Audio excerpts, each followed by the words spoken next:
Hi friends, welcome to our channel. Brahmamudi serial next ఎపిసోడ్లో ఏం జరగబోతోందో ఈ వీడియోలో చూసి తెలుసుకుందాం.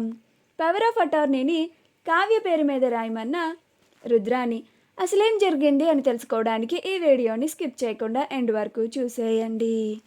రాహుల్ ఆఫీస్లో ఉన్న మేనేజర్కి కాల్ చేసి ఆఫీస్ విషయాలన్నిటినీ తెలుసుకుంటాడు. అది వెంటనే రుద్రానికి చెప్పాలి అని రుద్రాని దగ్గరికి వచ్చి, మామ్, ఆఫీస్ విషయాలని మేనేజర్కి కాల్ చేసి తెలుసుకున్నాను అని అంటాడు. అప్పుడు రుద్రాని, అసలు నీకు బుద్ధుందేంట్రా? నేను ఆఫీస్కి వెళ్ళి కనుక్కోమంటే మేనేజర్కి కాల్ చేశానంటావేంటి? ఆ మేనేజర్ గాడు ఆ కావ్యకి చెప్పేస్తే ఏంటి పరిస్థితి అని అంటుంది.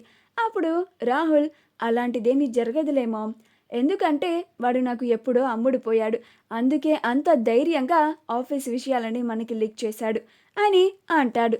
అప్పుడు రుద్రాని, అది సర్లే కానీ ఇంతకీ ఏం తెలుసుకున్నావు అని అంటుంది. అప్పుడు రాహుల్, మనం ఊహించినట్టుగానే ఆఫీస్లో కొన్ని బిల్స్ పెండింగ్లో ఉన్నాయంట. 2 crores కట్టాలంట. వాటిని క్లియర్ చేయాలి అంటే మనకి రావాల్సిన వాళ్ళ దగ్గర మనం డబ్బులు వసూలు చేసి అవి క్లియర్ చేయాలంట. నవ్య జ్యువెలరీస్ నుంచి పేమెంట్ ఆగిపోయిందంట. అది రాకపోతే కానీ ఆ బిల్ని క్లియర్ చేయలేమంట. ఇప్పుడు ఎట్టి పరిస్థితుల్లో కూడా ఆ క్లయింట్స్కి బిల్ క్లియర్ చేయాలని చెప్పారు అని అంటాడు. అప్పుడు రుద్రాని, చాలా మంచి ఇన్ఫర్మేషన్ తెలుసుకున్నావు రాహుల్, కీప్ ఇట్ అప్. మనకి ఆ రాజ్ అవసరాన్ని కల్పించేలాగా ఒక మంచి అవకాశం దొరికింది. ఇది మనం అస్సలు చేజార్చుకోకూడదు, బాగా ఉపయోగపెట్టుకోవాలి.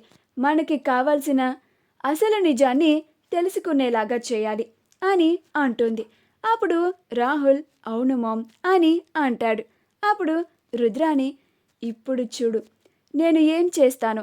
ఆ బిల్ క్లియర్ చేయాలి అంటే మన ఆస్తుల్లో నుంచి ఏవో ఒకటి తాకట్టు పెట్టి ఆ డబ్బులతో బిల్ని క్లియర్ చేయాలి. మా నాన్న పవర్ ఆఫ్ అటార్నీని రాజ్ పేరు మీద పెట్టాడు కాబట్టి ఇప్పుడు ఏ ఆస్తిని తాకట్టు పెట్టాలనుకున్నా కానీ ఖచ్చితంగా రాజ్ సంతకం కావాల్సిందే.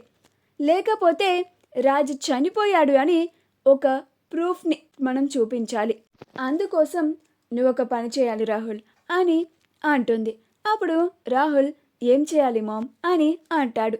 అప్పుడు రుద్రాని, రాజ్ డెత్ సర్టిఫికేట్ని నాకు రేపు మార్నింగ్ కల్లా రెడీ చేయించి తీసుకురావాలి అని అంటుంది. అప్పుడు రాహుల్, ఇప్పుడు రాజ్ డెత్ సర్టిఫికేట్తో మనకేం పని ఉంది మామ్ అని అంటాడు. అప్పుడు రుద్రాని, నిన్నెందుకే రాంది మట్టి బుర్ర అని, నేను ఎందుకు డెత్ సర్టిఫికేట్ని తీసుకురమ్మని చెప్పానంటే రేపు ఆ క్లయింట్స్ని మన ఇంటికి వచ్చేలాగా చేస్తాము. వాళ్ళు వాళ్ళ బిల్స్ని క్లియర్ చేయమని ఆ కావ్య మీద ఒత్తిడి తీసుకొస్తారు. కావ్య దగ్గర డబ్బులు లేవు కాబట్టి, ఎలాగో ఆ నవ్య జ్యువెలరీస్ వాళ్ళు పేమెంట్ని క్లియర్ చేయడం లేదు కాబట్టి ఖచ్చితంగా మన ఆస్తుల్లో నుంచి ఏదో ఒకటి తాకట్టు పెట్టి డబ్బులు తీసుకొచ్చి వాళ్ళకి ఇవ్వాలి. అలా డబ్బుల్ని తీసుకురావాలి అంటే పవర్ ఆఫ్ అటార్నీ రాజ్ పేరు మీద ఉంది కాబట్టి ఖచ్చితంగా రాజ్ సంతకం కావాలి. అంటే రాజ్ వచ్చి సంతకం చెయ్యాలి. నిజంగా రాజ్ బ్రతికే ఉంటే ఆ కావ్య రాజ్ని తీసుకురావచ్చు కదా. లేకపోతే రాజ్ బ్రతికి లేడు అని మనం ఒప్పించడానికి ఈ డెత్ సర్టిఫికేట్ని చూపించుదాము అని అంటుంది. అప్పుడు రాహుల్, వావ్ మమ్మీ, చాలా బాగా ప్లాన్ వేసావు, నేను వెంటనే ఆ పనిలో ఉంటాను అని అంటాడు. అప్పుడు రుద్రాని, కావ్య, అపర్ణ వదిన, మీరిద్దరూ నాకు తెలియకుండా ఏదో నాటకం ఆడుతున్నారా? ఇప్పుడు మీ నుంచి అసలు నిజాన్ని రాబట్టడానికి నేను మీకు ఎత్తుకు పై ఎత్తు వేశాను. ఇప్పుడు నా నుంచి ఎలా తప్పించుకుంటారో నేను కూడా చూస్తాను. రే రాజ్, నువ్వు నిజంగానే బ్రతికి ఉంటే ఈ ఇంటికి తిరిగి రాక తప్పదు అని అనుకుంటూ ఉంటుంది. రాజ్ కావ్యలు ఇద్దరు కలిసి లంచ్కి రెస్టారెంట్కి వెళ్తారు. అక్కడ రాజ్ చాలా డల్గా ఉంటాడు. అప్పుడు కావ్య, ఏంటండి ఇలా ఒకేసారిగా డల్ అయిపోయారు అని అంటుంది. అప్పుడు రాజ్, మీరు చేసిందేం బాగోలేదండి అని అంటాడు. అప్పుడు కావ్య, నేనేం చేశానండి అని అంటుంది. అప్పుడు రాజ్, నేను ఏజెంట్ని అని అంతలాగా వాళ్ళ ముందు అంత ఓవర్ యాక్షన్ చేస్తే మీరు నన్ను అప్పుడే ఆపాల్సింది కదా. పోలీసులు వచ్చిన తర్వాత ఆ పోలీసులు నన్ను అడిగిన తర్వాత నేను వాళ్ళ ముందు ఓవర్ యాక్షన్ చేసేసిన తర్వాత పక్కకి తీసుకొచ్చి నేను ఏజెంట్ని కాదు అన్నారు. ముందే చెప్పొచ్చు కదండి అసలు నిజం. ఇలా నేను ఆ పోలీస్కి ఏజెంట్ని కాదు అని తెలిసి ఉంటే ఈ పాటికి నన్ను జైల్లో పెట్టేవారు అని అంటాడు. అప్పుడు కావ్య నవ్వుతూ ఉంటుంది. అప్పుడు రాజ్, నా పరిస్థితి మీకు నవ్వులాటగా ఉందా అండి అని అంటాడు. అప్పుడు కావ్య, లేదండి, మీరు స్టోరీని చాలా బాగా చెప్పారు అని వింటూ ఉన్నాను. సరేలే, మీరు అండర్ కవర్ ఆపరేషన్లో ఉన్నాను, నేను ఒక పెద్ద కాప్ని అని అనుకుంటున్నారని వదిలేశానండి అని అంటుంది. అప్పుడు రాజ్, సరే నేను ఏజెంట్ని కాదు అని చెప్తున్నారు కాబట్టి నేనెవరినో మీకు తెలిసే ఉంటుంది కదా, నేనెవరిని చెప్పండి అని అంటాడు. అప్పుడు కావ్య, ఈయన తిరిగి తిరిగి మళ్ళీ ఇక్కడికే వచ్చారా? ఏవండి, నాకు టైం అవుతుంది, ఆఫీస్కి వెళ్ళాలి, నన్ను కొంచెం త్వరగా డ్రాప్ చేయండి, మనం తర్వాత మాట్లాడుకుందాం అని అంటుంది. అప్పుడు రాజ్, అర్థమైంది, సరేలేండి, ఈసారన్నా మీరు అసలు నిజాన్ని చెప్తారు అని అనుకుంటాను అని అనుకుంటూ ఉంటాడు. అలా రాజ్ కావ్యని ఆఫీస్ దగ్గర డ్రాప్ చేస్తాడు. అలా కావ్య తన వర్క్ని పూర్తి చేసుకున్న తర్వాత తిరిగి ఇంటికి వెళ్ళిపోతుంది. రుద్రాని ఆ క్లయింట్స్ని రెచ్చగొట్టి మరీ ఇంటికి వచ్చేలాగా చేస్తుంది.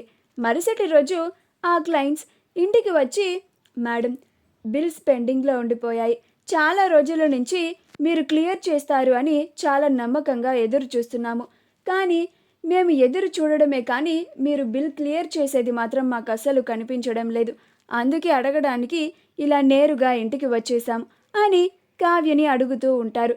అప్పుడు సుభాష్, అదేంటమ్మా కావ్య, బిల్స్ పెండింగ్లో పడడం ఏంటి అని అంటాడు. అప్పుడు కావ్య, అవును మావయ్య, ఆయన లేనప్పటి నుంచి బిల్స్ అన్నీ పెండింగ్లో ఉండిపోయాయి, మనకి రావాల్సిన మనీ కూడా రావడం ఆగిపోయాయి అని అంటుంది.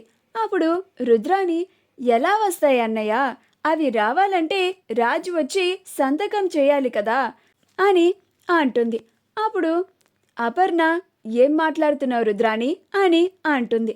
అప్పుడు రుద్రాని, నిజాన్నే మాట్లాడుతున్నాను వదిన, రాజు వచ్చి సంతకం చేస్తే కావ్య మన ఆస్తులు ఏదో ఒకటి తాకట్టు పెట్టి ఈ బిల్ని క్లియర్ చేస్తుంది, లేకపోతే ఈ డెత్ సర్టిఫికేట్ని చూయించి నిజంగానే రాజు చనిపోయాడు అని వాళ్ళకి మనం చూపించి పవర్ ఆఫ్ అటార్నీని కావ్య పేరు మీదకి మార్చి ఆ బిల్స్ని క్లియర్ చేయాలి అని అంటుంది. ఆ మాటకి అపర్ణకి చాలా కోపం వస్తూ ఉంటుంది. మా వీడియో కనుక మీకు నచ్చినట్లయితే లైక్ చేయండి, షేర్ చేయండి, మా ఛానల్ని సబ్స్క్రైబ్ చేసుకోండి, పక్కనే ఉన్న బెల్ ఐకాన్ని క్లిక్ చేయడం మాత్రం మర్చిపోకండి.